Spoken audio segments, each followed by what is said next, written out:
It's good to see you again, Elliot. Gaz, hello, and we are going to be reviewing, well, this, I actually have this. This is season 19 of Doctor Who from 1982 to whenever it finished. Season I remember well from its first airing. It has many stories, some of which we're going to go through as quickly as we possibly can. Some are more pronounceable than others. I'm going to which is not something that it's not a medical term, but it sounds like it. Welcome to Castrovalva. So essentially, it's a sequel to Logopolis, which last time you tuned into Doctor Who back in 1980 something. Tom Baker, top of a thing, fell down, regenerated, surrounded by Tegan, Nyssa, and Adric. Oh my goodness, he's turned into that bloke from All Creatures Great and Small. And now the conclusion. And obviously, that was my first regeneration. I saw, for the live, so that was always an exciting moment. But it's a seminal story for me as a result. This is my first new Doctor story because I was just that bit too young to remember Tom and John's regeneration. So, yeah, I've quite a fondness of Castrovalva. Let's face it, the whole story with the Doctor's regeneration not quite working right and things going a bit wrong. I like that idea. I like that the regeneration isn't just new actor and on we go. No, difficulties were and plot ensued. I will, of course, have to always remember the bit with the hurtling back towards Event 1 in the TARDIS. Those weird bits I particularly remember strongly watching it. When I've seen it again, I go, oh, it's just one of the cliffhangers. But when I first saw it, it was like, wow, going back to the Big Bang. This is exciting. It's only slightly spoilt for me by Anthony Ainley's weird wave. Bye-bye, my friend. Hello. He does this really, and I know it's meant to be evil, but he's like, cheerio. Evil waving. It's the wave of the future. And as you say, it's a continuous story. So Castrovalva, straight away, there's an ambulance chase. They get put at the TARDIS. Adric is stolen, or is he? We're not sure. Meanwhile, the Doctor, who doesn't do very much apart from sort of have a bit of a mental breakdown and tear scarves and imitate doctors, which is brilliant. And this is why. This is a strange thing we haven't mentioned already, is these episodes are on twice a week. I can't remember whether it was Mondays and Wednesdays or Tuesdays and Thursdays. I definitely missed Scouts when it was on. They were on consecutive nights. So it was like, yeah. I think it was a real challenge for me that I had other things on. But no, I've got to be in 2 nights a week to watch Doctor Who. You can tell because it's when you watch it on VHS, which when I first saw this, and eventually on DVD, it's a bit like Netflix. It makes you want to watch the next episode rather than going, they're running up and down a corridor and there's a monster going hoobly hoobly. You're like, we've got these characters that we like and where are they going and everything. So, and it does lean into being almost not a copy, but a companion piece to Logopolis because we have. Oh, it is. It really is. But then you got to think about it. The whole sort of the 3 last episodes of Tom's era are a continuous story. You've got Warrior's Gate, Keeper of Traken, and Logopolis. So this is part 4, realistically. It's a quadrilogy. So you meet, in Logopolis, you meet these old people who make all the world nice or universe nice with their brains. And here through the power, I could say the power of math. And now we have another bunch of old people in a different sort of. It's almost like it reminds me of Gulliver's Travels, where you go and meet another bunch of eccentric people who are using maths or science in a weird way, and they're rather good. There's a bit where, as you remember, they get stuck in a time loop, and the same thing is happening in 3 different places, and they have to get a chalkboard, and they ask someone, okay, where is? Yeah, it's here, and then here. He marks it 3 times.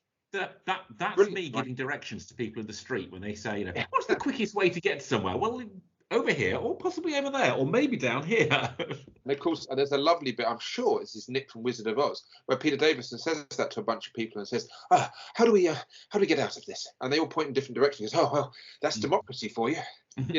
And also, we've got this thing where, and I know we've got our new Doctor now, and he's gone in with all guns blazing. He hasn't had a regenerative crisis. But Peter Davison has this for this episode.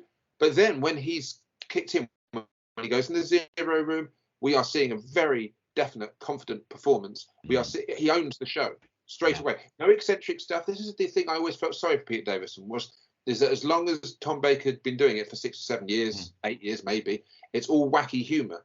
And I think JNT went, no jokes. No thing. So you've got to find a new way in.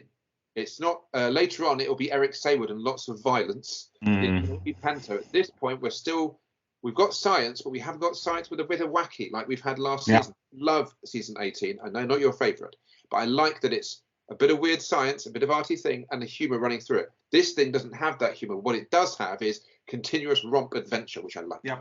No, I mean, I liked Peter as an actor before I saw him in Doctor Who. I thought his performance was fresh, it was new, it was original, it was good. It was a Doctor I liked from the get-go. There was none of this sort of, I'll need to bed in a few stories before I start to like this stuff. Like, no, I like him in this. Of course, the only thing that bugs me about Castrovalva on a rewatch is the celery. Because if Castrovalva's this whole construct of the mind, so's that celery. And he's wearing that for quite a number of episodes. Force of will. He's a Time Lord. He can make that not exist, really exist. I've just been reading, without any spoilers, Liberation of the Daleks. And there's a bit of that in there. No spoilers, in case you haven't read it. This is set before the 60th anniversary. Yeah. And I can recommend it. I'm not doing a sponsorship because I already have it, so I don't need to have it. But this is really good. And this has a little bit of people's will, like Omega. Bring back Omega. Omega's so coming back. Can be, so I reckon that celery is just as strong as his imagination. But, you know. And terribly useful in soups and stews. But, you know, that's by the by. But there's one of those things, I should come back and go, but everything there was a construct. I really like this one a lot. I know it gets a lot of flack for, there's a bit where, it's only for about a minute and a half, where Tegan and Nyssa, who are brilliant characters, by the way, you know, we had a full TARDIS in the Jodie era, and it didn't really have any character at all. We have Nyssa, who is scientific and naive, but new and clever, and all this sort of stuff, and she's sort of like just as clever as the Doctor, I think, you know. Tegan, who's just not a mouth on legs, but she's a very strong character. She doesn't take any nonsense. She's quite witty. Adric. No, I like Adric. Yeah, I mean, as you know, I have my issues with Adric, but I like the trio. I like the three of them, and which is why I you know, this is a particularly strong season for the companions. And obviously, apart from the episode where the story where Nyssa has to have a bit of a nap because we forgot to write her into the story. We'll get to that soon. Yeah. So, Castrovalva, I think we've covered almost everything. Anthony Ainley is brilliant in it, particularly playing two different roles. When I watched this again, I had no idea, spoilers for everybody, that he is, in fact, and I'm not going to say. Just in case. Don't. No, but it's good. No, I mean, Anthony Ainley, great master. You know, I like the panto approach. I kind of liked it. It's an era for the master, and he was great in it. Sorry. Yes. Is that a spoiler? I don't know. Possibly, yeah. Now it's difficult to. Are we gonna rate him out of 10 again? Yeah. Now this is tricky because I know better stories are coming, but I am thoroughly satisfied with this, so I'm going to give it a 7 because I really think it is, as a companion piece to Glogopolis. Maybe it's difficult for me to imagine this without the predecessor because I watched them together. I might even do that again in a bit because it's all on iPlayer now. But these are still very cool. 8 out of 10 for me. I just enjoy it. It's one I go back to again and again. You know, great first Doctor story. You know, no notes really. Right, so we've got that with this amazing Blu-ray here. It has a little booklet in it. So we've just done Castrovalva, and there's some lovely artwork in this. So we're going to go now into. Yes, Hitchhiker's Guide to the Galaxy. I'm sorry, no, 4 to Doomsday. Now, I remember this one twice being very boring, but I like it now. It was when I was a kid, I just could not get into it at all. It bored me tit. It was very plodding, wasn't scary, whatever. Then I put it on VHS. Now, I rather like it. It has its moments, is my feeling. I mean, I watched it last year again, not that long ago, and I mean, again, the sets, as I say, are very much a Hitchhiker's Guide to the Galaxy, very contemporaneous with the production. I don't know. It just didn't grab me in quite the same way. The bit with the cricket ball in space, I like, but if that's the stand-up moment of the whole story for me, that's not a great thing to say. I saw a trailer for it that makes it look as if it was going to be a better story. The idea is good. You've got this green person in a spooky spaceship. They're watching bits of Earth going on. but they're up to something. A bit like the Westworld film sequel. They want to turn everybody into robots and then go back in time. A future world, thank you. And then they want to go to Earth and do this. I've seen it several times, and I can't work out what's going on. I loved I loved the kind of idea of the different cultures aboard the Monarch's ship. Yeah.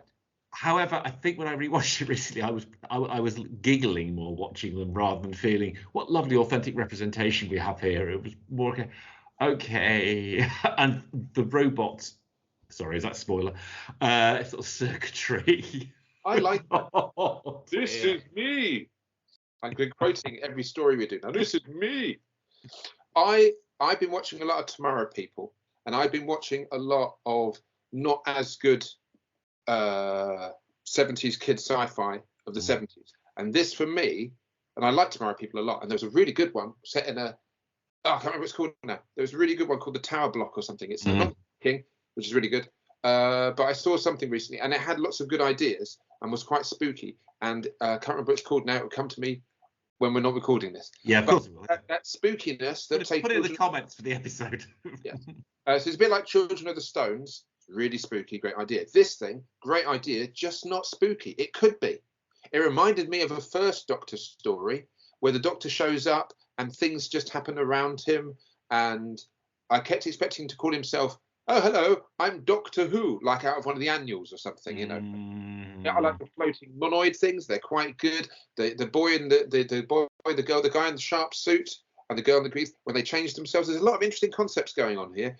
But as a story, it's a bit. Yeah, I mean, I can forgive it on some levels because it's the first one Peter filmed that, you know, as the Doctor. So this was, you know, as they often traditionally seem to do, you know, don't do his first story first. Give him a chance to bed in a later episode, and then go back. Matt Smith did that sort of approach as well, and so maybe that's why it doesn't grab me as much. That the Doctor isn't quite as present as I'd hope he would be, as he was in Castrovalva, where I think he was firing on all cylinders far more.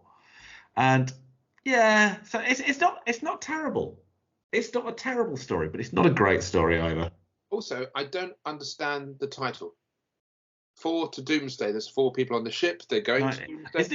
Is it 4 days? I think that's always was my understanding. That we're 4 days from it. I'm sure at some point. Yeah, it's not explained that clearly, is it? Yeah. Each episode should be like, you know, episode 2, 3 days to Doomsday. Oh, right. You see, there you go. And it's that thing of like, I like a lot of the concepts, and I'm quite forgiving of sci-fi that can be quite slow and ponderous if the ideas are good. So this, for me, leans into that a bit. Is it because it's 4 episodes? It's 4 episodes Doomsday. Well, technically, Doomsday. There's four cultures. 4 to Doomsday. I mean, you can see the writer was trying to be clever, and yes, it is the days. There are 4 days from Earth, but I don't think they really made enough of that motif to really claim it as a story title. I know that Doomsday is a title of the 2nd season of David Tennant, so it could be 4,000 hours before we get the good episode. Yeah. I imagine you're not going to give this a very high something. It's a 6 out of 10. It's not awful. It's watchable, but it's not great. I was going to give it a 5. Oh, harsh. Just because I remember buying this on VHS, and it was an offer at Woolies, and you could get 3. No, I think it was 2 Doctor Who VHS. 4. It should be 4 VHSs to keep the theme going. It was a thing, and I bought the Daleks, and I bought this one, and I took this one home, and this is weird. And an hour and episode and a half in, I was so bored, I went back and swapped it for something else, which I regret because I actually 5.5 out of 10 because I forgot like this. 6 out. No, that's my last final offer.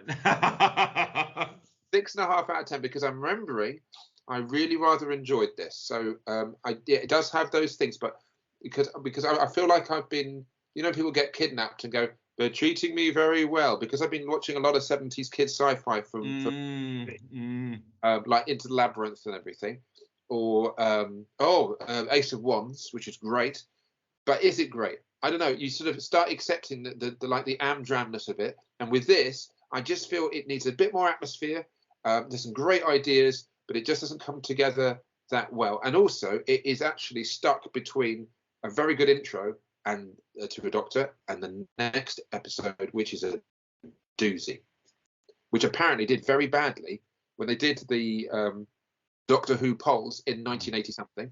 One of the magazines. This episode, I believe, came last. What, kinda? Even kinda. As I always did. Really, yes. Kinder. No, it's an egg. It's Kinder eggs. You see. Now, an interesting thing about this is I did actually watch this for the first time. I don't remember seeing this as a child. I watched this when I was a bit of a stoner student. That might have helped or possibly made it more scary, particularly the snake.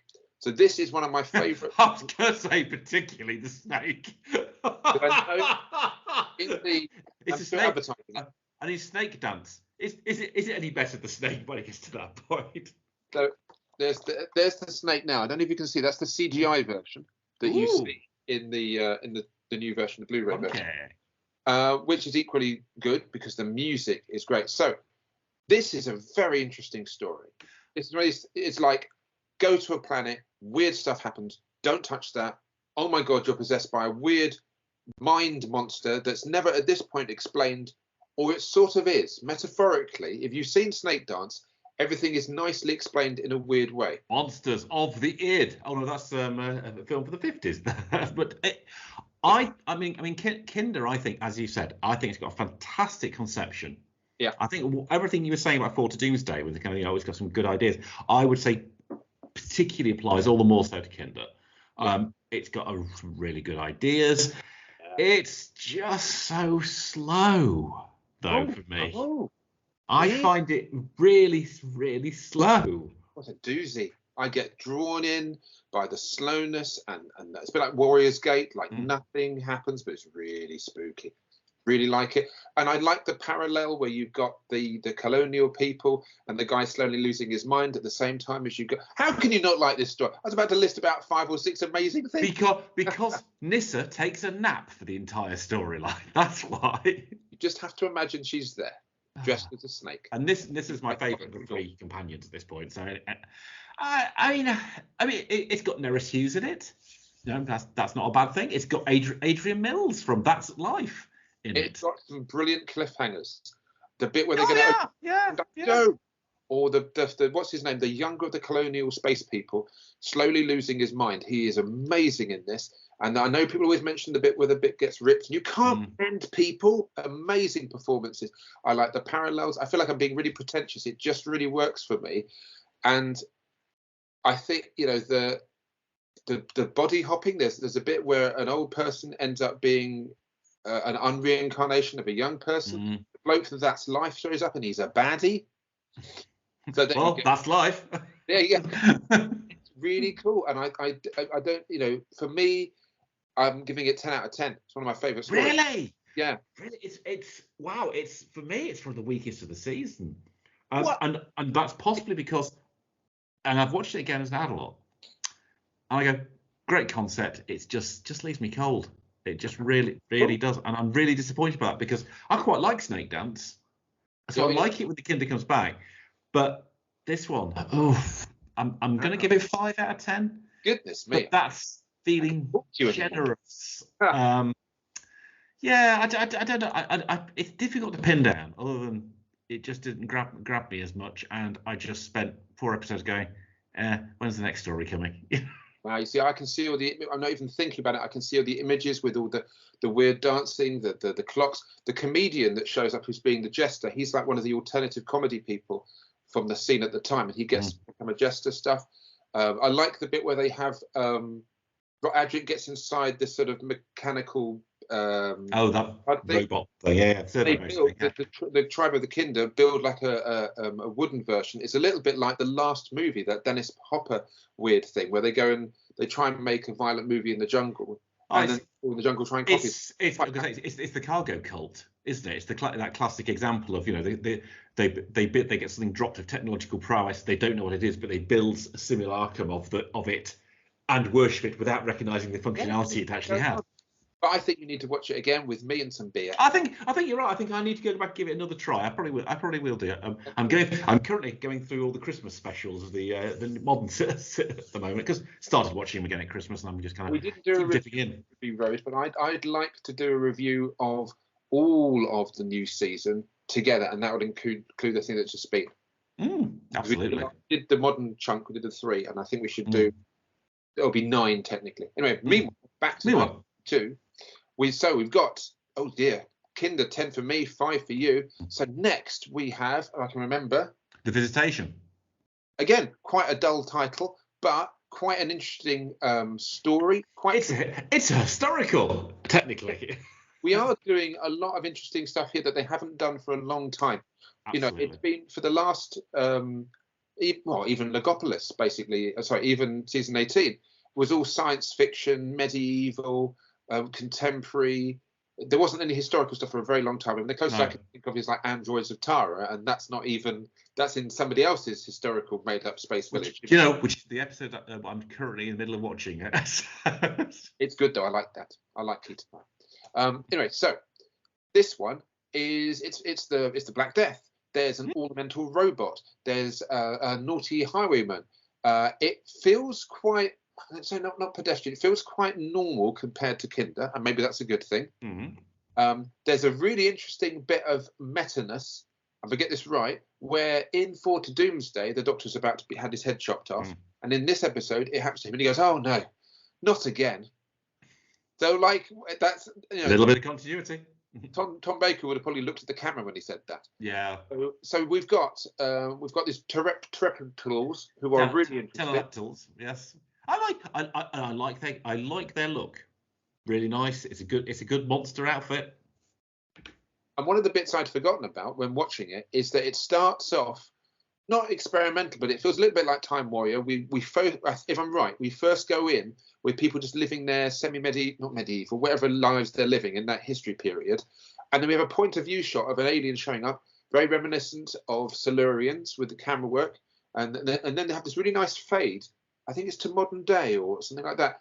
Or no, not to modern day. 2 years later, when some really nice techniques going on, really good storytelling.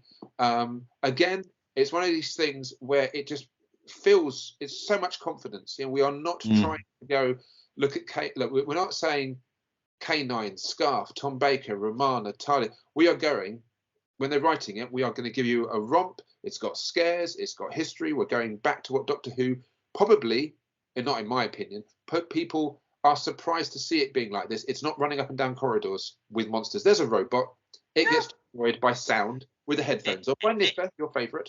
Yeah, it's got it's it's got Richard Mace. I like the character Richard Mace. I mean, I've got to say, Michael Robbins, who plays it, I just felt that was a really strong guest performance by him in the story. He was very enjoyable, possibly because he's a thespian, and I always like it when actors play actors. It's beautifully meta, and particularly with a sort of actor sort of approach. So I love that. I love the classic idea of linking Doctor Who to a real historical event. We lose the sonic screwdriver, which is an interesting point. That is one of these things where they were definitely trying to get rid of the magic, if you like, not metaphorical. Hang on, confuse myself now. The gadgets, the magic gadgets, the thing that opens the door, the magical dog. The Doctor being in charge of it. It's the OHMSS of Doctor Who stories, like in Bond when they tried to remove all the gadgets out of that in the same way, back to basics, Well, they had that line recently in the 60th anniversary where the Doctor went, "I'll take away the TARDIS and the gadgets. What am I?" Well, you're a cool character actor who's doing this and another. I think you can have both, and what we've forgotten to mention is compared to Tom Baker, who was like, "Oh, well, you see, I walk into a room and suddenly I'm in charge." Peter Davison Doctor does not have this. He is a bit like Jodie. He's running around. He's trying to sort of get on with things. He's not getting. There's no sense of authority. He's in deep poo a lot. It's almost like the thrills and spills of that. I always liked the fact that he's. I'm obviously know he's his father-in-law, and you compare him to David Tennant's 10 Fifth Doctor, who carries the weight of his world as a survivor on his back. And Peter Davison is almost like, he's the naivety of the Doctor. He's the purity of it. He's an incarnation who is untouched by the kind of the darkness and the grandioseness of his predecessor. I like again. So as you say, he doesn't command presence. He's a consensus builder. Yeah. I'm a big fan of the Fifth Doctor, though. So I mean, this is why my biases are showing here. But well, I did try to talk to him at Norcon. He was having none of it, but maybe I did look a bit like David Tennant that day, so that might put him off. Yeah, that's understandable. So, marks. Then it's a solid 7 out of 10 for me. I mean, it's not my favourite story by far this season, but I really enjoyed it, and it's a rewatchable one. I like the loss of the sonic screwdriver. It marks a sort of phase change for the Doctor. I like the monster. I like the pterodactyls. I like the historical period. There's just lots to love about it. But very good. The characters, the plot line, maybe not so much, but the settings, the trappings, yeah. They all get something to do. We're not going back to Jodie and her companion standing around like that. But Nyssa, Adric, Tegan, they all get to do stuff. They all together now. They have agency, as does the Doctor, as did everybody. It's a nice bit of writing. So we've got that. So we both said 7. So next, even though I've got the Black Orchid. Now, this is the first true historical since the Highlanders. People do say that. Yeah. For me as a kid, I wasn't bored by this, but I was really scared by it. I was bored by it as a kid, and yet I have rewatched it, and I really enjoy it. I like it. I think maybe I've grown. Maybe I like Agatha Christie, Poe, sort of, the in the attic type thing. And it's only 2 episodes. It's a lovely morsel. Of delight. Well, you say you like Agatha Christie. You did not like the Unicorn and the Wasp. I loathe the Unicorn and the Wasp, as you well know. Yes. Right. It's too much mugging to camera. It really was the kind of epitome of that era of David. But no, giant wasp attack. Black Orchid for me was quite scary because you've got the mask, you've got the spooky hat. You've got that person with the lip, and I'd never seen anything like that before. You've got this sort of unease. You've also got this. What does it remind me? It's not a Tales of the Unexplained. It's got that. It does. Tales of the Unexpected. It feels like that, like a historical one. Yeah, it does. Yeah. Good stuff. But it definitely, it's one of those things where the show is basically, how to describe it. When they brought back James Bond. For GoldenEye, and they were like just throwing all the stuff at. Here's the car, here's the gun, here's the gadget, here's the thing. Doctor Who has gone. We've got rid of the sonic screwdriver. We've got rid of Tom Baker and K9. Here is historical. It's a really good story. Trust me on this. Just let us tell you the story rather than here's Cyberman, here's Daleks, all that sort of stuff. It feels like a story of the fiction of the period that you would be writing, someone would be writing. So I like that. I like the solid story. I mean, like I say again, it's one of these things I think you needed to approach it as an adult when you know a little more, you're a little more genre savvy. And I love Sarah Sutton playing the 2 roles of Anne and Nissa. That's beautiful. Yeah, I love that. It stretches her a bit more as an actor. I like George Crameley with his melty face, and it's a shame we didn't break out into bits of Phantom of the Opera during it, but. No, solid. And the Doctor wearing a different costume. Yeah. That's cool. The Doctor can change out of his gear and wear something different. I like that. And he was playing cricket. My dad played cricket in the early 80s as well. So it was this strange thing. We haven't talked about the costume. I think it's really interesting because it was the first costume really to feel like it was a costume rather than clothes. And we'll get onto that later. And that's a John Nathan Turner thing, isn't it? Let's face it. And it also is very recognisable. I mean, it was odd though because it was like my dad's into cricket. My dad was also into Arsenal, so it could have worn an Arsenal strip. That could have happened. I think that's Matt Smith. We'd be more in danger of wearing a Leicester kit. Indeed. So I was going to say with this, for me, the only thing I don't like about it is it ends. It doesn't end abruptly. I could have watched another episode of this. I could have this could have been a 4-part. Yeah, I think you're right. I think it's like I say. It's why I say it's a morsel. I think that's why I'm going to give it 7 out of 10. That I think I agree with you. I think if it had even just a 3rd episode, I think it would have crept towards an 8. I think we could have just let the story breathe, let the characters breathe a little bit more. But what we get, watchable, enjoyable, is actually probably the lightest episode, weirdly, of the season. Wow. I think there's more humour in this than anything else because we have people as people rather than people on a spaceship or in a construct or fighting mind snakes. Yeah, so I love it. I love it, but don't love it enough to give it 8. I mean, I think I'm with you with the 7, though. I do, every time I think about this, I think about there's that bit where Adric is eating a lot, or they want a drink, and I have a screwdriver. Oh, that's a drink. There's the bit where basically someone says the master, and they all go, and it's talking about the cricket guy. Now, the one who, if you watch Holy Grail, God is him. Oh, really? Oh, of course, yes. Yeah. People are enjoying this review. Type underneath, the cricket guy.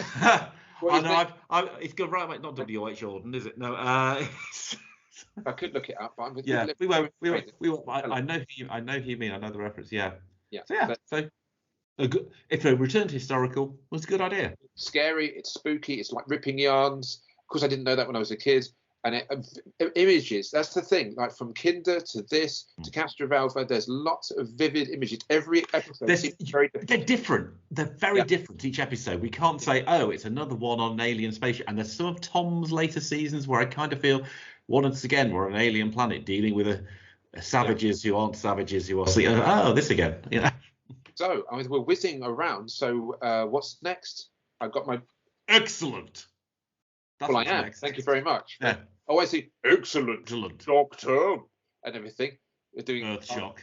Now, this is so 11 out of 10. But we're done. That's fine.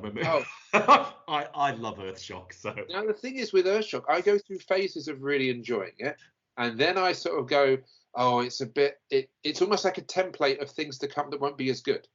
There's the military stuff. There's the violent stuff. There's the spooky thing, but they do it really well here. Now later on in Attack of the Cybermen and a lot of Eric Saywood stuff from the Resurrection of the Daleks, we start getting into a bit of a cookie cutter thing where there is a space. There are military people and they're protecting them. But at this point, it's fresh. A bit like Kaiser Van Androzani will be the template for season for the first Colin Baker season, with a few exceptions. So Earthshock, it's just straight away. We're showing the budget. I mean, it's the first time I had seen the Cyberman again as live. Much as I'd seen older episodes with them in before, this is the first time I got a Cyberman adventure, and it was fresh. And they'd got the redesign. I mean, look, I'm wearing my tribute Cyberman headphones here. And it was a fantastic design. I mean, later on you see them and it looks a little more like they're wearing the cricket pads on their gloves on their hands. But right now, I love it. The Cybermen were brutal. And I think that was right. They should be brutal. They should be scary. I think they are intrinsically scarier than the Daleks because they are not just a monster. Yeah. They are us. Yeah. That is the thing.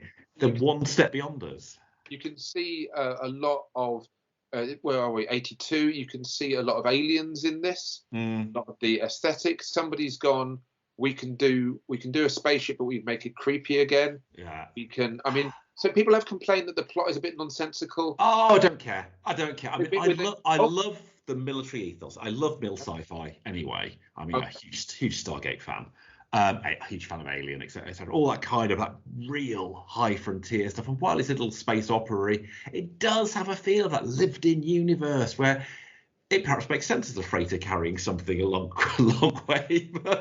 And caves as well. Those strange, faceless robot things around. And of course, we forget we can't like the shock of the Cybermen showing up. This was not advertised. Apparently, John Nathan Turner was offered a Radio Times cut. Yeah, but turned it down. Yeah. I mean, we haven't gone through the ratings of this, and to be honest, Doctor Who fans talking about ratings or Doctor Who non-fans talking about ratings is very, very boring. But it was really interesting that this could have been. Imagine if Earthshock had been the first episode to start this season. I mean, that would have been straight away. But then you would have a lot more arty stories and quiet stories to follow it. So I think it's slowly building us up to this, and I love the fact that there's lots of different A plots and B plots that people do who write proper stories. Happen on page 11. I hate all that sort of stuff. Basically, Adric is basically it's It's his story. Here's Adric. Oh no, he's dead. He might have been beamed away. I haven't heard. I'm not a particularly huge fan of Adric, but my God, if you're going to kill him off in a dramatic way like this, and suddenly it throws everything he was before into sharp relief, and drives the Doctor forward from this point forward to the fact that even when he regenerates, it's his last word. I know people often forget about that. They always go, "Oh, I don't want to go," and all this sort of stuff. But saying Adric as being the last thing you say, it's the hair shirt the Five is still wearing, even at his death. He still feels remorse for it, and we had it in the 60th special with 15 and 14, talking about their losses. Adric. Yeah. Okay, I might have giggled when it happened in that. It's funny enough. I'm a heartless individual when it comes to Adric. It was really nice when they did it in The Power of the Doctor. When I know people always knock the Chibnall, but The Power of the Doctor, what a romp! How exciting! Oh, great! It's without a doubt the best of 13's tenure. So and the bit when Peter Davison met Tegan, and the bit when Sylvester McCoy met the Seventh Doctor. But when Adric is said then, I felt that there had a lot more heart to it than two doctors, a new Doctor and an old Doctor doing that. I mean, what is interesting about Earthshock is that you could have ended the season there. Season that would have been an ending, wouldn't it? That would be really cool, because you would think, like, what's going to happen next? So Earthshock for me, I'm going to give it a 9 out of 10. I think it's one of these things. What is it that I don't like about it? Because I keep going back going, I have problems with. Is it Beryl Reid? Beryl Reid. I had problems at the time because I knew Beryl Reid so much as a kind of more kids entertainer. Yeah. But she plays Rackham beautifully well. Yeah. She's actually giving it her all. I have no notes to it on a rewatch of this. I'm trying to think. Is that thing where I feel like I should give it a 10? And I can't work out what it is that's. Go on. I mean, the music. Come on, the music in it. Boom, boom, boom, boom, boom, boom, boom. Everything about this is just, like I say, it's a 10 out of 10 for me. And because they kill off Adric, it's an 11. Okay, well, I might give it a 9.5 then. I'll work out what it was that I didn't like about it. It'll come back to you, won't it? It is. So that's the end of the season then. There's no more story. Oh my God, yeah. If only it had been. Now, Time Flight is interesting for me because I don't remember it ever being on. It's been retroactively erased from your consciousness. That's brilliant. It at all. It fell into a black hole. I don't remember it.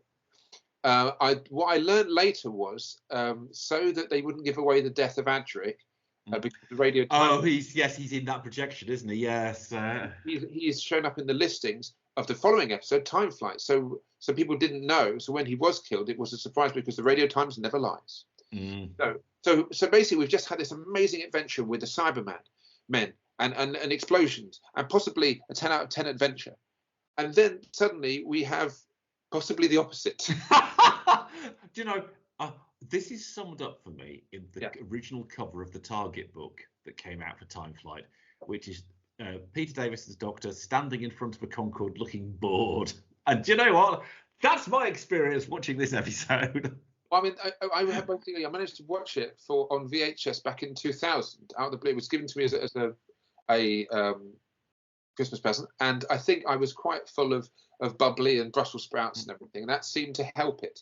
There is something, how people who think Doctor Who is just cheap monsters and a story doesn't make any sense and bad acting and it doesn't really go anywhere. But it is that and so much more.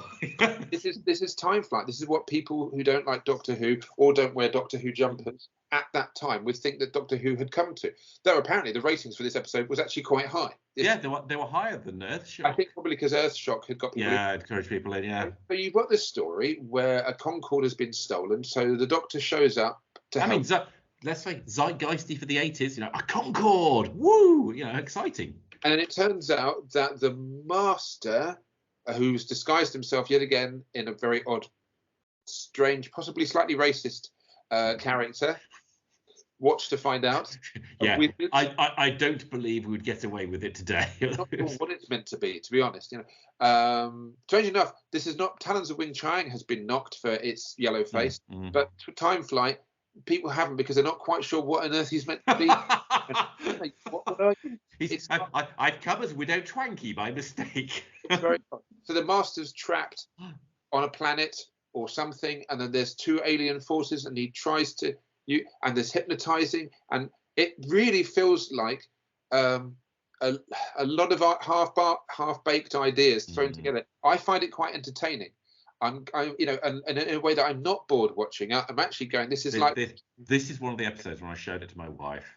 Oh. She just left the room. No, that's the ultimate insult. She goes, just oh no. I'll leave you to watch that, dear. She said. I don't know. It is one of these sort of things of. It feels like. It doesn't do any damage to the show. The only thing that I do like I like a lot of it. I like the monsters. I like the hamminess. I like the over-the-top stuff. I like the hypnotizing. I like the Concord. I like the cheapness. I like the sort of nonsensical. I like the fact that after a season, we've got Tegan finally to Heathrow. Yes, that's good. That scratches my sort of little continuity nerd. Slightly. I would say outside of it all being a bit hackneyed and rubbish and everything, what a good cliffhanger there. Mm. It has this really nice one where the Doctor gets into the TARDIS with Nyssa and off he goes, and he's clearly forgotten about Tegan, and she runs up and watches the TARDIS disappear, and Man goes, I thought you were going with him, and she goes, so was I thought I was going. Bloody hell. I mean, because Tegan leaves twice, and both scenes are great. Yeah. I like the one Time Flight and the one when she leaves in the dark with the Daleks. Yeah. That's even darker. So, that's beautiful. Talking about so numbers now. You can't do minus figures. You've got to be nice. I mean, it's still watchable. It's still watchable, but it's a watchable 4 out of 10. It's one I have to watch on my own when no one else is in with the curtains closed. I'm sort of giving it terrible because I'm giving it a 6.5 because there's something about it.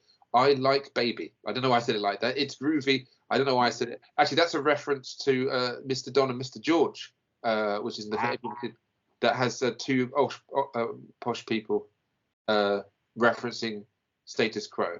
And one of them goes, there's something about it, Baby, I like. And they go, wasn't that Status Quo? Yes, not one of his better songs. But there's something about this Baby that I like. I don't know why. It's so in a nutshell, it is quite difficult to breathe because it's quite small. But in a nutshell, you'll find nuts. But other than that, season 19, we've reviewed all the stories. We know which ones we like. What are we giving the season in general altogether?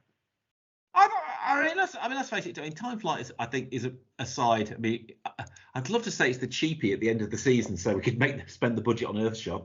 But obviously, location filming is not cheap.